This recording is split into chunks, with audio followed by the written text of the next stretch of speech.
Missouri, July 2016.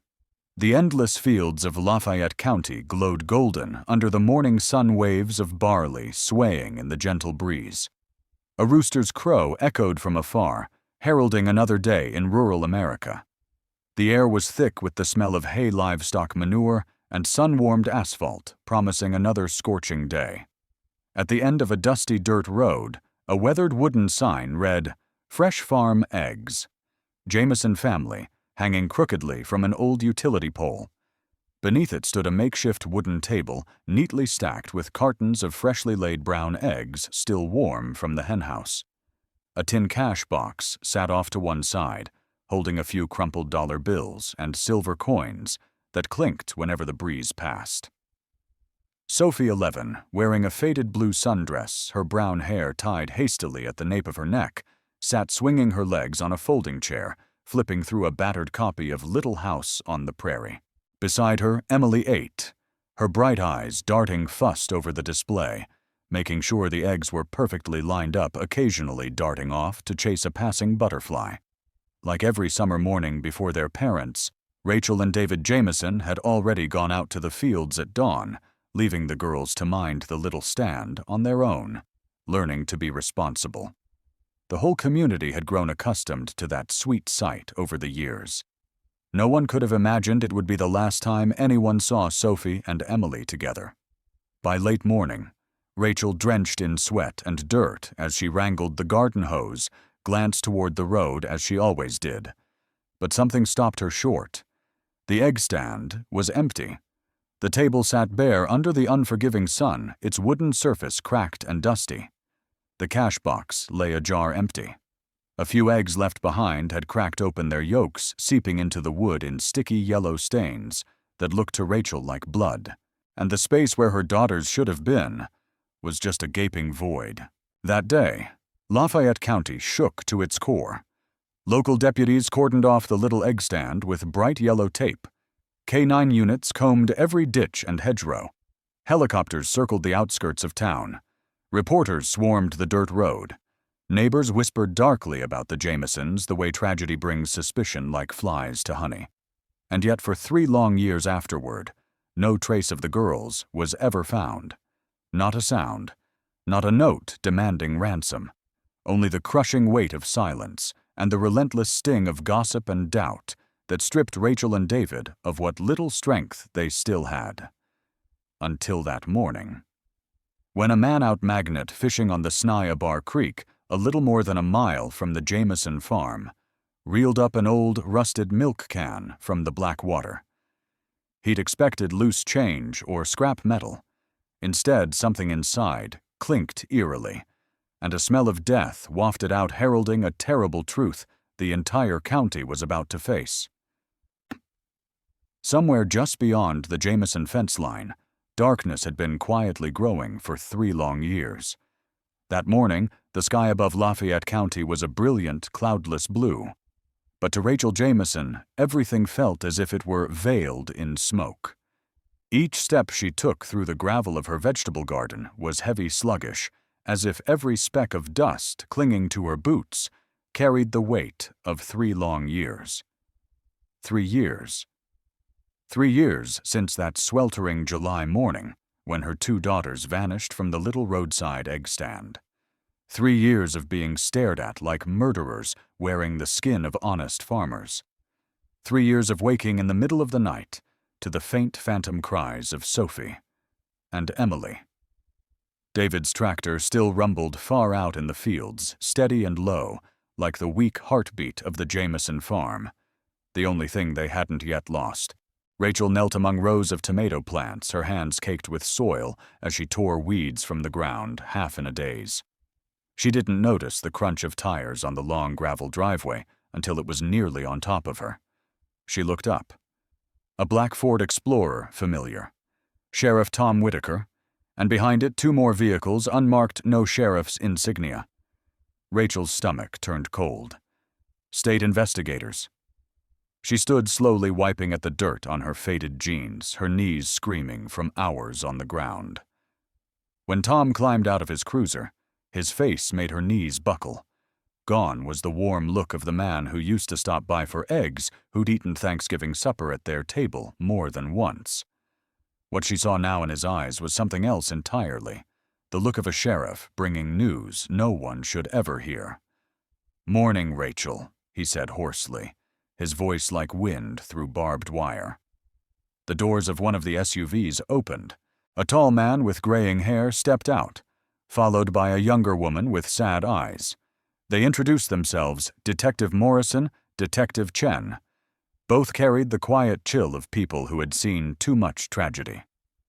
"We need to speak with you." Morrison began, his fingers gripping a tablet as though it held her heart inside it. Rachel swallowed hard. She didn't ask, didn't plead, didn't scream. She simply nodded and led them silently into her kitchen through the back door, leaving a trail of muddy prints on the floor she'd just cleaned the day before.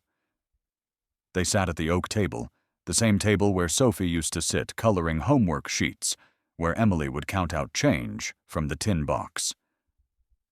"I'm sorry," Morrison finally said, his voice leaden, his eyes unable to meet hers. He turned the tablet toward her. "This morning, someone magnet fishing in Snyabar Creek found this." Rachel forced herself to look. A photograph appeared, a rusted old milk can, its sides caked with river mud. Jameson Farms logo faint, but still legible. It was wrapped tightly in a blue and yellow striped tarp. And then the last photo. Small bones. A fragment of blue fabric. A child's shoe, unmistakable. Sophie. The scream tore itself from Rachel's throat, rattling the quiet kitchen and making Detective Chen flinch. She didn't even know what words she cried, only that her hands dug into the table's edge, her chair clattering to the floor, and the whole world flipped upside down. It couldn't be. Sophie was still alive. She had to be. She'd clung to that hope every day. But now, the distant growl of the tractor went silent. David ran toward the house, his shirt dark with sweat, his breath coming hard. The moment he walked in and saw the tablet on the table, Rachel's pale face, his own, went ashen. Tom rose to block his path. "David, you should sit down. Say it while I'm standing." David barked back. But then Morrison spoke, each word like a knife blade. "The remains found are likely your daughter, Sophie Jameson, and, given the circumstances, we have to treat this property as a potential crime scene. Rachel, David, we need to search everything." David just stood there, gripping Rachel's hand, like he might drown without her. Rachel shook her head weakly, whispering, "But Emily, she's still out there. She's not dead. I know she's not." Chen crouched next to her, gentle but firm. "We're not giving up, Mrs. Jameson, but this is where it starts. I'm sorry." Outside, more sheriff's vehicles crawled into the yard. White-suited technicians began stringing up yellow tape, snapping photos of the chicken coop bagging soil from the root cellar. Neighbors lingered at the far end of the road, craning their necks to watch, whispering already. That day, the Jameson farm stopped being a home. It became a crime scene, and then Rachel noticed, just beyond the oak tree, someone standing in the shade. Wesley Myers, their neighbor of 20 years, the man who'd always lent a hand at harvest, who'd quietly helped them keep the lights on in bad years. He was smiling. And there was something in that smile that made Rachel's blood run cold. That afternoon, the air around the Jameson farm grew thick-heavy, with the scent of adhesive tape sweat, and the quiet murmur of forensic technicians as they moved through every room. The once peaceful Missouri countryside was now filled with the click of cameras, the slam of barn doors, the rustle of evidence bags. The fragile calm of rural life had been torn apart, leaving only silence and the sidelong glances of neighbors gathering just out of sight. Rachel stood in the kitchen doorway, gripping the frame, trying to steady her breathing. Police officers flooded through the house like a rising tide. One in a white coverall crouched near the chicken coop, scooping soil into labeled bags. Another snapped photos of a faded Easter portrait still hanging in Sophie and Emily's bedroom, the two girls beaming, dressed in pastel dresses. David sat at the kitchen table, motionless, his head in his hands, elbows braced on the cold oak. The mud from his boots streaked the tile floor beneath him. Every now and then, one of the technicians would glance at him, and in their eyes, Rachel saw something between suspicion and pity. Then the front door burst open, and a sharp voice cut through the air. "That's enough. Show me the warrant." Sarah Thornton, the Jamesons' longtime attorney, strode in her brown hair, perfectly pinned her gray tailored suit, looking utterly out of place amid the chaos. She stepped forward, heels clicking against the tile, and extended her hand toward Morrison. "Here," Morrison said flatly, sliding a stack of papers toward her. "Full search of the property. Looking for evidence related to the child." Sarah skimmed the warrant quickly, then folded it and laid it back on the table. Her gaze was like a blade. "You're treating my clients like suspects in their own daughter's death based on a milk can." "We're not ruling anything out," Morrison replied, his face a mask. "No one's under arrest, but we have to follow the evidence." Sarah folded her arms, positioning herself like a barricade in front of the table. "My clients are in the middle of the worst trauma of their lives. They will not be questioned today. If you intend to take them downtown, you'd better have a warrant for that, too." Morrison and Chen exchanged a look, then nodded slightly. "We'll finish the search, but they will need to provide DNA samples and statements within 48 hours. David finally lifted his head, his eyes flashing with anger. But Rachel laid a calming hand on his shoulder. She understood any outburst now would only dig the hole deeper. Outside, the late afternoon sun turned a burnished copper, its light cutting through the slats of the wooden fence and falling on the dusty driveway, now full of sheriff's vehicles. Neighbors clustered at the end of the road, whispering, pointing. The old men shaded their eyes with their hands. The kids peeked through the cornstalks wide-eyed. And then, a faint sound behind her made Rachel stiffen. Wesley Myers. He was standing there leaning casually against a porch post, his John Deere cap in his hand. He gave a slow nod. "Rachel. David." He said, his voice low even. I heard. I don't know what to say. But let me take care of the horses and chickens tonight. I know how to handle them. You two, just rest." Rachel stared at him for a long moment. He didn't look any different. His eyes, his voice, his manner all exactly the same. Wesley she'd known for 20 years. The neighbor who'd helped at harvest. The man who showed up unasked when a storm downed their fence. But something in his smile made a chill creep up her spine. "I know the dove loft needs locking up. Buttercup, the old mare, she still likes to eat separate. Don't worry. I know the routine." With that, Wesley tipped his cap back on his head and strode toward the chicken coop. His figure disappeared behind a wall of bright yellow crime scene tape, leaving Rachel with a strange cocktail of gratitude and unease. That was the first time Rachel truly thought, how well do you ever really know your neighbor? That night, the Jameson farm lay in an eerie kind of silence. No more tractor engines. No more forensic boots pounding across the wooden floors. Only the faint chirp of crickets along the fence line and the flashing crime scene lights still blinking faintly in the darkness. Rachel sat on the old porch swing, clutching a cold cup of coffee. David had finally collapsed in the bedroom after murmuring something about how it would be okay. But how could it ever be okay? Sophie was dead. Emily was still missing. The farm, their home, had become a crime scene. And now, neighbors whispered their names like a curse. She closed her eyes, but all she could see was the photo on Morrison's tablet, the mud-caked milk Ken Jameson Farm's faded logo, the blue and yellow tarp wrapped around tiny bones and a little girl's shoe. And then, Wesley's eyes when he'd said goodbye that afternoon, that calm smile. But something behind it had chilled her blood. Rachel stood. She couldn't sit there anymore. She had to do something. Anything. See for herself.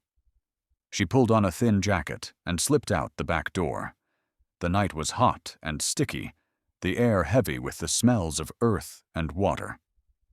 She crossed the muddy yard and followed the narrow dirt path that ran along the fence leading toward the Myers property. She knew this path by heart. For 20 years, their families had borrowed tools, shared equipment, sent kids back and forth to visit Buttercup the old mare or play with Wesley's barn cats. But tonight, the familiar path felt endless. Her phone flashlight cut a harsh white beam through the tall grass, catching on beads of dew clinging to the barbed wire. When she reached his yard, she saw a dim yellow glow leaking from the crack under Wesley's barn door. The metallic scrape of tools rang faintly from inside. Rachel took a deep breath and placed her hand on the wooden door. It creaked as she pushed it open. Inside, the air was thick with hay gasoline and dust. In the yellow light, she saw Wesley hunched over his workbench, fiddling with a carburetor. At the sound of the door, he jerked upright, his eyes flashing with surprise before settling back into calm. Rachel. His voice was low, odd, somehow. What are you doing here this late? Something wrong. Rachel suddenly felt foolish, coming here in the middle of the night. What was she even going to say? That she suspected him? That she thought Emily? She forced a weak smile. Sorry, I didn't mean to bother you. I couldn't sleep. I just thought, maybe borrow the flatbed. For tomorrow. The funeral. Wesley set down his wrench and wiped his hands on his shirt, stepping closer. His head dipped slightly, as if trying to hide the tension that had flickered across his face. Ah. Yeah. Of course. It's out back, already hitched up. Safety chains and straps are in the toolbox. David can come get it in the morning. Rachel nodded, but then her eyes strayed past him and froze. In the shadowed corner behind the hay bales, a roll of tarp, blue with yellow stripes, the same kind from the photograph that morning. Her heart thudded painfully. Her throat went dry. She stepped back instinctively and hit the low beam behind her. Pain shot through her back. Wesley's eyes followed her gaze and then locked back on her. His eyes, cold now. That his voice dropped almost a whisper. He smiled faintly, though it didn't reach his eyes. Just tarp. I use it for the truck bed. Rachel looked down, forcing another brittle smile. Right. Of course. Wesley stepped closer, his rough sun-browned hand landing on her shoulder. Listen, Rachel, I know what you're going through. I've always cared for those girls like they were mine. You don't need to doubt me. Rachel didn't answer.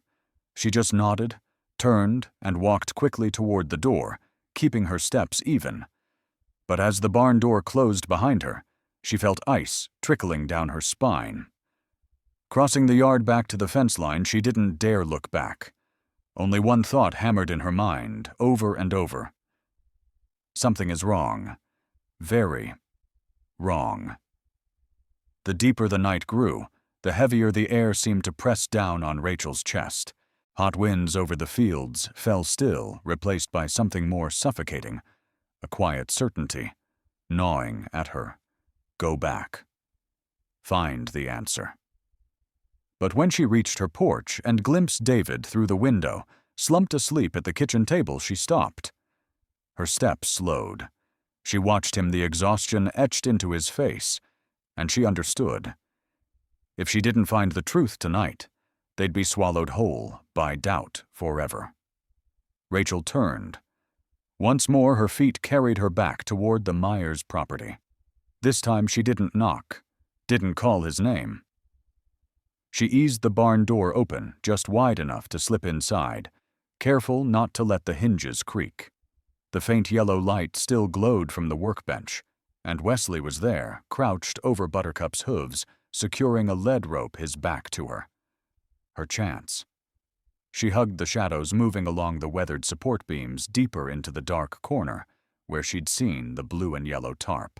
But when she got closer, her eyes caught on something else. Wesley's denim jacket carelessly draped over a bale of hay.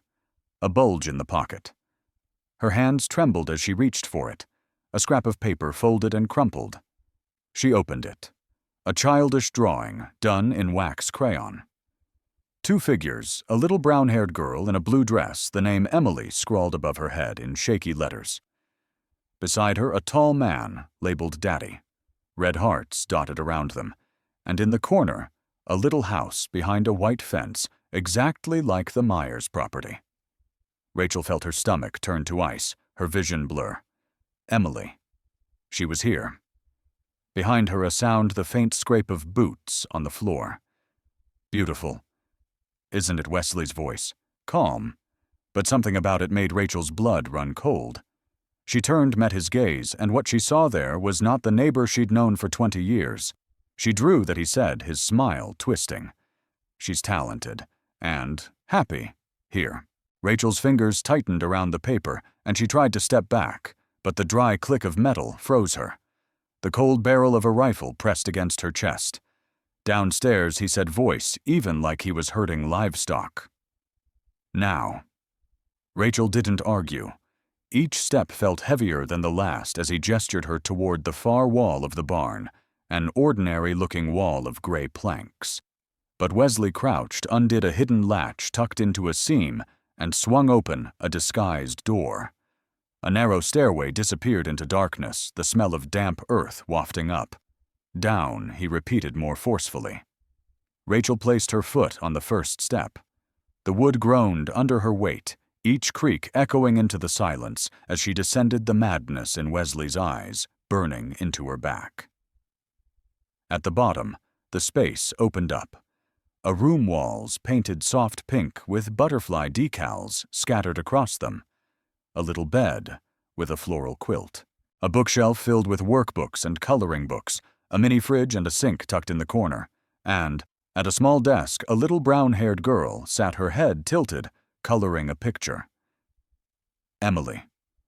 Rachel let out a strangled sob, stumbling toward her. But Emily, or... Clara turned her eyes wide with confusion and fear, pressing herself against the wall. Daddy. She whispered, her voice shaking. Who is she? Why is she crying? Wesley stood just behind Rachel, rifle still aimed at her, his eyes glinting like ice. She's Clara now, he said, his tone low and final, and she's mine. The small room beneath the barn was suffocatingly quiet. The faint hum of a dying fluorescent bulb overhead cast a pale light on everything pink walls with butterfly decals, a neat little bookshelf of workbooks and comics, a tiny bed with a floral quilt. It could have been any little girl's bedroom, and that was what made it so much worse. Rachel stood frozen. Just a few feet away sat Emily, her little girl she thought she'd lost forever. But the way Emily looked at her, there was no recognition in those eyes, only fear, confusion. Emmy, it's me. It's Mommy. Rachel's voice cracked barely above a whisper. But Emily shrank back, pressing into the corner of the desk, clutching a worn, stuffed bear. Daddy. I'm scared. Quiet, Wesley ordered, coldly pressing the rifle's barrel tighter against Rachel's side. Don't scare her. Rachel clenched her jaw, blinking back tears, forcing herself to stay calm. Wesley stepped closer to Emily, crouching down, so his broad frame loomed protectively over her. His rough hand smoothed her hair with a strange tenderness. Clara, listen to Daddy. Remember what I told you, strangers. They want to hurt you. They want to take you away from me. You don't believe them, do you? You belong to Daddy. Right, why? Yes. Emily whispered timidly, her wide eyes still darting toward Rachel. Rachel's heart shattered into pieces. She wanted to lunge forward, scoop Emily into her arms, and run. But the steel pressed against her ribs reminded her one wrong move, and neither of them would leave this room alive. Wesley rose to his full height again, his face glowing with twisted pride. "These 3 years. I've given her everything," he muttered. "Schooling, books. She reads at a high school level now. She can do math, cook, draw. She's happier than she's ever been." Rachel's fists clenched, but she forced herself to stay composed. Her eyes flicked toward the wooden trapdoor above. If David realized she'd been gone too long, if he came looking, would he know to look here? A thought sparked in her mind. Stall him. Keep him calm. Buy time. She took a deep breath and forced her voice steady. "Wesley, please, just let me hold her once. Please, I won't do anything. Just one hug." Wesley shot her a cold glance, then looked at Emily. The girl trembled, her lips pressed tight. He scoffed. Too late. Far too late. "She's not Emily anymore. She's Clara. Mine. Forever." Rachel bit back her anger, locking eyes with Emily, deep in those scared little eyes. There was still a faint spark of the girl who used to call her Mommy. All she needed was a chance. A sudden sound from the floor above footsteps. Wesley flinched, spinning to aim his rifle upward. Rachel seized the moment and screamed with everything she had. "David down here, he has Emily." The footsteps froze, then David's voice roared back. Rachel Wesley whirled on her, his eyes blazing with rage. "Shut up," he hissed through clenched teeth, tightening his grip on the trigger. But Rachel didn't flinch. She stepped forward, shielding Emily with her body, her voice steely. "If you're going to shoot, then shoot me first." The trapdoor above banged open. David barreled down the stairs, his eyes wild. Behind him, beams of flashlight cut through the room, harsh and blinding. Police, drop the weapon. Uniformed officers swarmed down the click of safeties, snapping off, filling the air. Wesley slowly lowered the rifle, his gaze never leaving Rachel or Emily. In his eyes still burned that same twisted, deluded love. The faint yellow glow of flashlights swept across the pink basement room as police radios crackled and firm voices barked orders. Drop the weapon on the ground. Now Wesley stood frozen in the harsh beams of light, his eyes still locked on Rachel and Emily. In that blinding white glare, he suddenly seemed smaller. Not the kindly neighbor, not the deranged kidnapper. Just a broken man, clinging to his final twisted delusion. The rifle clattered to the wooden floor with a clack, and in an instant, 2 officers moved in, slamming Wesley face down, pinning his arms, and cuffing his wrists behind him. Rachel dropped to her knees beside Emily, wrapping her arms around the little girl, her whole body trembling. "Emmy. Baby. Mommy's here. I'm here." But Emily only stared at her, confused and frightened. She didn't speak, just pressed herself tighter into the corner, whispering, "Daddy. I want Daddy." The words cut through Rachel like a blade. David came charging down the stairs, shoving past an officer, his eyes blazing. He dropped to his knees beside them, pulling both Rachel and Emily into his arms. "Emmy. Oh God, my baby girl." Emily stiffened in his embrace, her gaze still fixed on Wesley as the man was dragged up the stairs. "Daddy," she murmured, her voice barely audible. "Daddy, I want to go home." Wesley turned his head, smiling that strange, eerie smile. "I love you, Clara. I'll always love you." Rachel shut her eyes tight, hugging Emily closer, as if she could block out those final poisonous words. Outside the Myers farm had become a storm. Patrol cars, ambulances, and news vans crowded the dusty road. Red and blue lights flashed over the cornfields. Officers pushed back reporters with cameras, crime scene techs loaded bags of evidence past a sea of microphones. When Rachel carried Emily up out of that dark hole, the flashing lights caught the little girl's eyes, making her blink repeatedly. She didn't cling to her mother. She didn't cry. She just looked around quietly, then softly asked, "Where's Daddy?" A female officer stepped forward, wrapping a thin blanket around Emily's shoulders, her voice gentle. "You're safe now, sweetheart. We'll take you to the hospital. Let the doctors check you over, okay?" Rachel nodded, her voice hoarse. I'm coming with her. David squeezed her shoulder, his eyes still burning with anger, but there were tears on his cheeks now. He glared toward the ambulance, where Wesley lay strapped to a gurney. His leg heavily bandaged, his hands still cuffed, his dazed eyes locked on Emily. "Clara, I love you. I'll never leave you," Wesley cried, as the doors slammed shut, cutting off his twisted words. Rachel climbed into the ambulance, settling Emily between herself and David. She held her daughter close, finally feeling her fragile warmth against her chest after 3 long years. But in Emily's eyes, that look, that hollow, unrecognizing look, was still there. The night at Lafayette Hospital was cold and silent, the stark neon lights casting a harsh glow down the long, empty corridor. Rachel sat hunched on a metal chair, clutching the small hand of Emily, as the little girl slept fitfully on the bed. Her face was tense, her lips occasionally murmuring "Daddy" in her dreams. Each faint whisper cut deeper into Rachel's chest.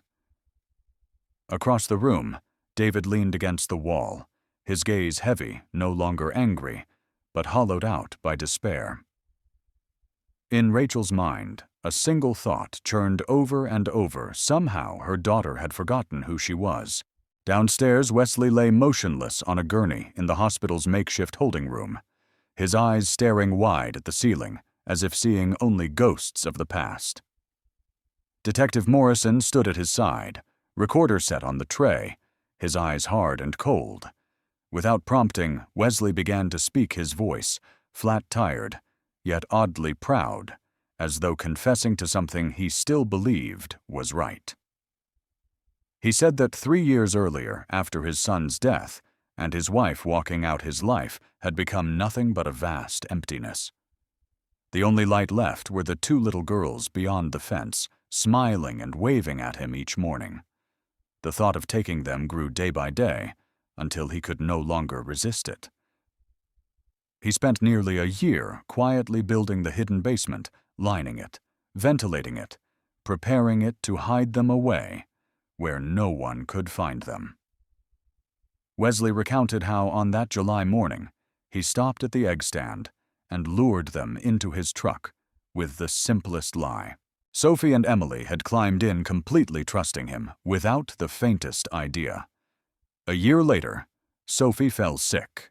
Wesley panicked, tried everything he could to keep her alive in the dark confines of the basement, but her small body weakened and finally stilled.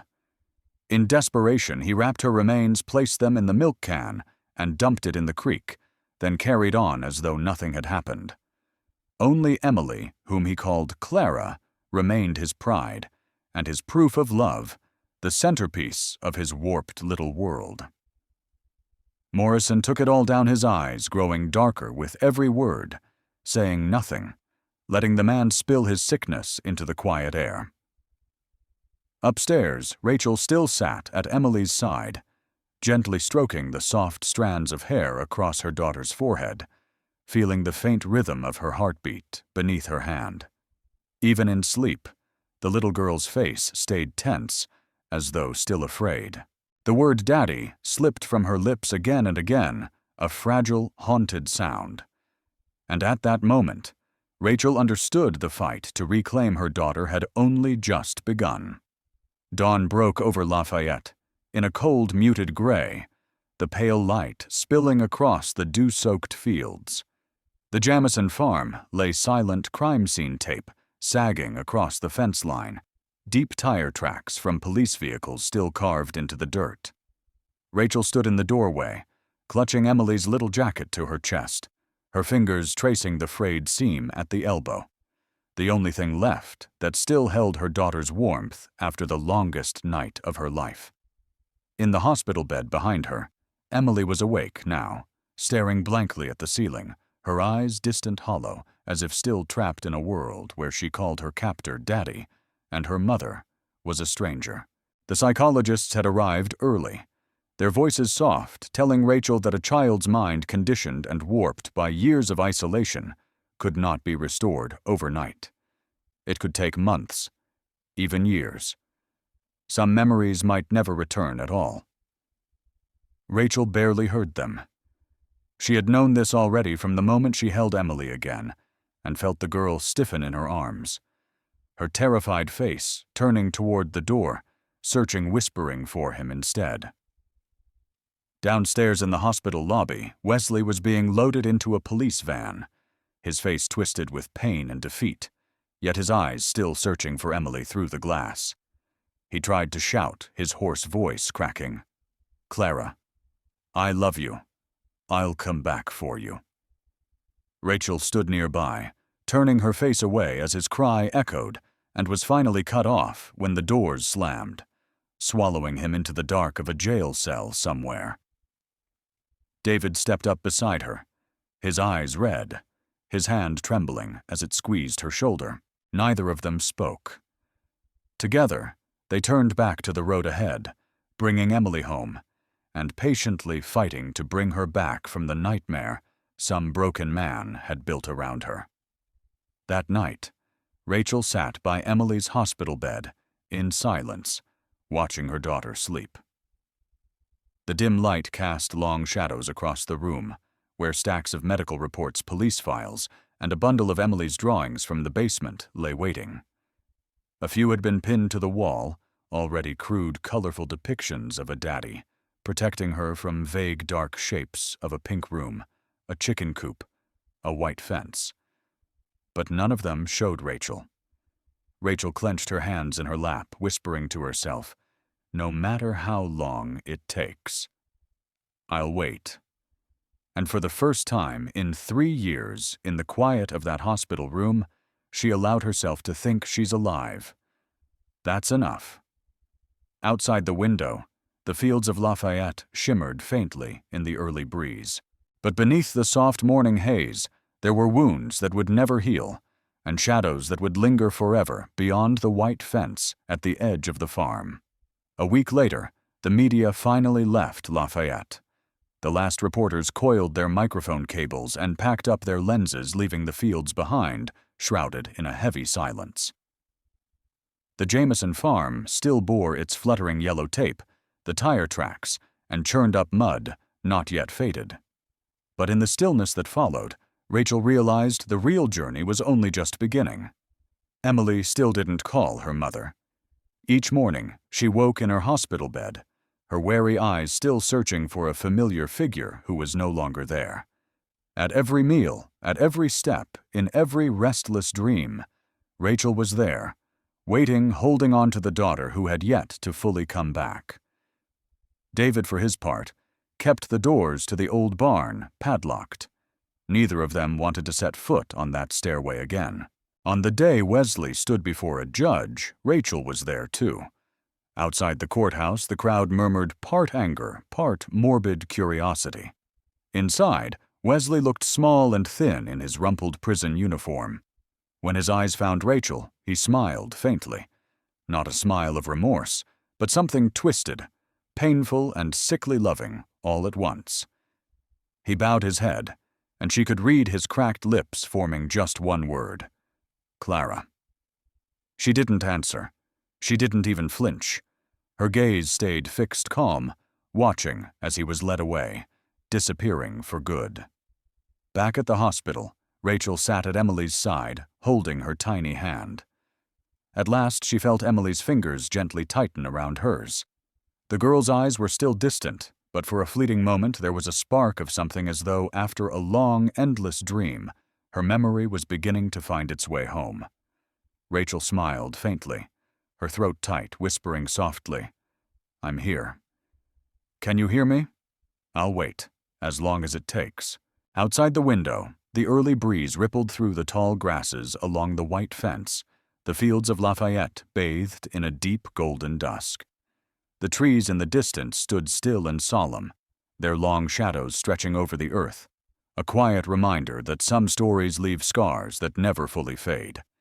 And at that fence line, where it had all begun, Rachel knew one day Emily would cross back from the nightmare and come home.